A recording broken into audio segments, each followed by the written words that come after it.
কি গো পল্টু দা, এত রেগে কেন গো? বলছি দাঁড়া ফোন করছি, সৌরভকে ফোন করছি, দাঁড়া বলছি। ঠিক আছে ফোন ধরছে না। সে কি গো, ফোন ধরছে না?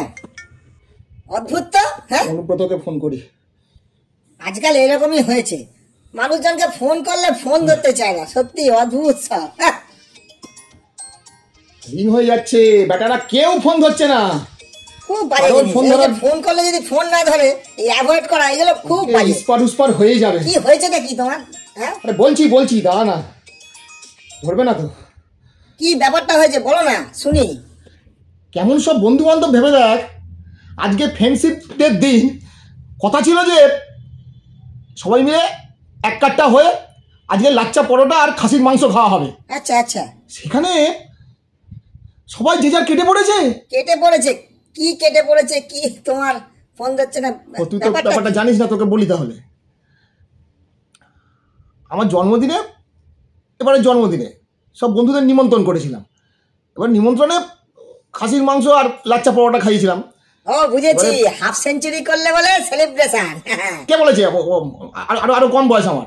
কচি খোকা তুমি, মেঘে ভালোই তো বেলা হলো। অত বয়স হয়নি এখন। বাউ কি তেও। শোন ফালতু কথা ছাড়। আমি ওদেরকে লাচ্চা পরোটা মাংস খাইয়েছিলাম, খাসির মাংস। ওদের তো জন্মদিন আগেই হয়ে গেছে, জন্মদিনে কোনো খাওয়ানো দাওয়ানোর সিন নেই, প্রতি বছরই জন্মদিন থাকে। কিন্তু আমি হঠাৎ ভাবলাম না, এই বছরে স্পেশাল জন্মদিন, আমি ওদেরকে খাসির মাংস আর লাচ্চা পরোটা খাওয়ালাম। ওরা কথা দিল যে ফ্রেন্ডশিপ ডের দিনকে ওই আমাদের সৌরভ, অনুব্রত আর কুণাল তিনজনে মিলে কথা দিল যে ওরা আমাকে লাচ্চা পরোটা আর খাসির মাংস খাওয়াবে।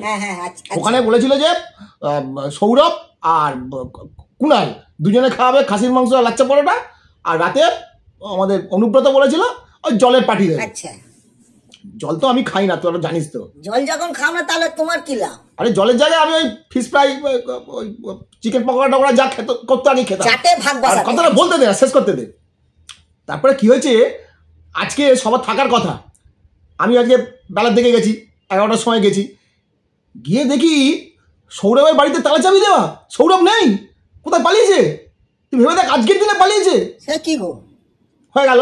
তারপর আমি গেলাম কুণালের বাড়িতে গিয়ে কুণালকে ডাকছি। কুণালের মা দোতলার উপর থেকে আমাকে বললো কুণাল নেই। আমি বললাম কোথায় গেছে? কুণাল নাকি বউকে নিয়ে শ্বশুর বাড়ি কেটে পড়েছে। তাহলে ভেবে দেখ, আজকেই ওকে যেতে হলো। হ্যাঁ, আজকে ফ্রেন্ডশিপ ডে, তোরা কথা দিলি আমাকে খাসির মাংস লাচ্চা পরোটা খাওয়াবি, হ্যাঁ, পুরো জল হয়ে গেল। তারপরে আমি গেলাম অনুব্রতের বাড়িতে। ও বাবা, অনুব্রতের বাড়িতে ঢুকতে গিয়ে দেখলাম ওর দাদার সঙ্গে দেখা হলো। অনুব্রত দাদা কি বললে জানিস? বলছে ভাই শ্বশুর বাড়ি সকাল সকাল চলে গেছে। এই খেয়েছে। কেমন ভেবে দেখ, তিনটেই কেমন বদমাইশ ভেবে দেখ, কেমন হারামি। তুই ভেবে দেখ, আজকে ওদেরকে যেতে হলো। খুব খারাপ সত্যি, এটা ঠিক না। আমি ওদেরকে ছাড়বো না, আমি কিছুতেই ছাড়বো না। এতটা বেইমানি। হ্যাঁ, বন্ধুত্ব দিবসের দিন, আজকে ফ্রেন্ডশিপ ডের দিন, তোরা বউকে নিয়ে যেটা কেটে বললি। এই সৌরভ ফোন করেছে, দাঁড়া। হ্যালো পন্টু, ফোনটা সাইলেন্স ছিল, বুঝতে পারিনি রে। আরে কি খবর রে? তোর খবরটা কি? বউকে সঙ্গে নিয়ে সিনেমা দেখতে এসেছি। সিনেমা দেখতে গেছিস? আজকে তো তোর কালকে সকালেও কথা হলো। আজকে আমাকে বলেছিলিস যে সব বন্ধু একসঙ্গে থাকবো, অনুব্রত থাকবে, কুণাল থাকবে, খাসির মাংস লাচ্চা পরোটা খাওয়া হবে। সকাল থেকে বউ যা ঘ্যানো শুরু করলো, সিনেমা যাবো বলে। কি করি বল? আরে বউ বলেছে বলে তোকে সিনেমা দেখতে চলে যেতে হলো? এই ফ্রেন্ডশিপ ডেটা কি আবার আসবে? আবার তো 1 বছর বাদে। তেমন খাবারটা কি হবে? আরে সাইয়ারা সিনেমাটা বউ দেখবে বলে তো আশা। আমি তো আর ছুটি পাবো না। আজ সানডে বউ বলেছে বলে তোমাকে সাইয়ারা দেখতে চলে যেতে হলো? হ্যাঁ, বউয়ের হাতের পুতুল। কেন বাংলা সিনেমা পুতুল নাচের ইতিকথা দেখতে যেতে পারতিস? পুতুল তো। তুই একটু বোঝার চেষ্টা কর পন্টু, অশান্তি কে চায় বল? আরে আমি তো ব্যবস্থা করে দিতাম তোর বউকে সিনেমা দেখতে যাওয়ার। আমার বউ ছিল, কুণালের বউ ছিল, এরা সবাই মিলে চলে যেতে পারতো। আজকেই তোকে যেতে হলো সিনেমা দেখতে। ফিরবি কখন? 2টো সিনেমা দেখবো, ফিরতে রাত হবে। সিনেমা মানে আবার 2টো সিনেমা দেখবি? সিনেমা ওটাও দেখবো। বাপরে বাপ, মাল্টিপ্লেক্সে সিনেমা দেখতে গেছো। ঠিক আছে, সব মনে রাখবো তোদেরকে, বুঝলি তো? মনে রাখবো। ওদিকে তো আমি একেও পেলাম না, কুণালকেও পেলাম না। হ্যাঁ, কুণাল আমার শ্বশুর বাড়ি কেটে পড়েছে। ভালো, অনুব্রত নেই, কেউই নেই। ঠিক আছে, সব মনে রাখবো, আমি সব মনে রাখবো। করার নেই পল্টু, হ্যাঁ? একটু একটু বোঝার চেষ্টা বন্ধু। কর, বউদের খুশি রাখতে হয়। হ্যাঁ, এখন তো বউই সব হবে না, বউই এখন সব জগতের সব, বন্ধু ভুলে যাবে না, বউই তোমার বন্ধু, আবার কি। ঠিক আছে, রাখলাম। হ্যাঁ, ফালতু ছেলে। দেখলি তো, বউকে নিয়ে সিনেমা দেখতে গেছে। হ্যাঁ, সবই তো বুঝলাম। সত্যি আমি আমি আমি ভাবছি এইরকম বন্ধুগুলোর সঙ্গে আমি থাকি। হ্যাঁ, ওভাবে বলো না পল্টুদা, বউদের মনের ইচ্ছা স্বামীকেই পূরণ করতে হয়, ওরা তো সংসার নিয়েই পড়ে থাকে। আর তুই ওদের ওকালতি করিস না। ফ্রেন্ডশিপ ডের দিনকে বউকে নিয়ে বাইরে চলে যাবে। আমার তো আগে থাকতে কথা হয়েছিল। ইস, আমার খাসির মাংস লাচ্চা পরোটা কত আশা করেছিলাম বলতে কিছু। খেতে যখন ইচ্ছা করেছে, তুমি তাহলে বৌদিকে নিয়ে খেয়ে এসো লাচ্চা পরোটা, খাসির মাংস। তুই আবার বউ শুনতে পাবে, তুই বল আমার আমি বউকে নিয়ে কোথায় যাবো?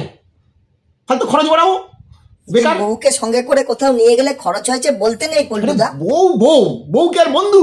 বউরাই যে সবচেয়ে কাছের বন্ধু পল্টুদা, কি যে বলো। ওদের কাছে ওদের বউরা বন্ধু, আমার কাছে আমার বউ মানে বউ। কি গো শুনছো? পাঁচুর সাথে বেকার কথা না বলে আমার কথা শোনো।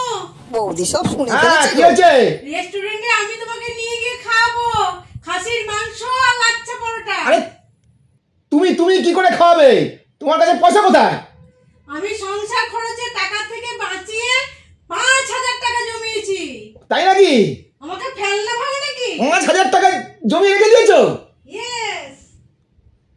কি বলছো? রেডি হয়ে নাও। আচ্ছা, ঠিক আছে। হ্যাঁ, আমি রেডি হয়ে নিচ্ছি। দেখেছো পল্টুদা, বৌদি কেমন তোমার মনের আশা পূরণ করে দিল। কি বলেছিস রে? বই হলো আসল বন্ধু। ওদের বউরা বন্ধু, আমার বউ আমার বন্ধু, বেস্ট ফ্রেন্ড বউই, বুঝেছিস তো? ইয়ে হুই না বাত। Happy friendship day. আপনাদেরকে বললাম হ্যাপি ফ্রেন্ডশিপ ডে।